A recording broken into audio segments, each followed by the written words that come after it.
নমস্কাৰ প্ৰাথমিক তথ্য ইউটিউব চেনেলত আপোনালোক সকলোকে স্বাগতম। আজি আমি এইটো ভিডিঅ'ত আপাৰ প্ৰাইমাৰী হিষ্ট্ৰীৰ পৰা প্ৰাক ইতিহাস আৰু প্ৰাচীন নগৰ সভ্যতাৰ পৰা আমি আলোচনা কৰিম।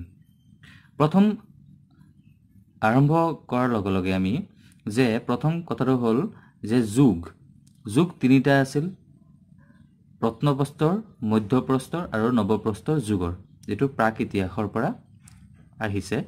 তো প্ৰত্নপ্ৰস্তৰ যুগ কিমান চনৰ পৰা কিমান চনলৈকে আছিলে? প্ৰত্নপ্ৰস্তৰ যুগ 1,50,000 পৰা 50,000 খ্ৰীষ্ট পূৰ্বলৈকে আছিলে।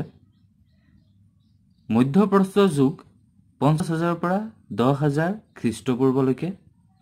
নৱপ্ৰস্তৰ যুগ 10,000 পৰা 5,000 খ্ৰীষ্ট পূৰ্বলৈকে। নেক্সট এটা কুৱেশ্যন, সময়ৰ কাৰণে আমি যি কুৱেশ্যনবোৰ আছে আমি অপশ্যন নিদিয়াকৈ ডাইৰেক্ট এনচাৰখিনি আমি আলোচনা কৰিম।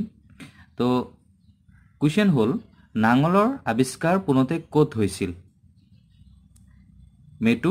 মেছোপটেমিয়া। নেক্সট, চকাৰ আৱিষ্কাৰৰ প্ৰাচীনতম চিত্ৰ কোন সভ্যতাত পোৱা যায়? সুমেৰীয় আৰু মিছৰীয় সভ্যতাত। নেক্সট কুৱেশ্যন, পৃথিৱীৰ বুকুত হামিনিড নামৰ মানৱ জাতিৰ প্ৰাণী কেতিয়া আৱিৰ্ভাৱ হৈছিল?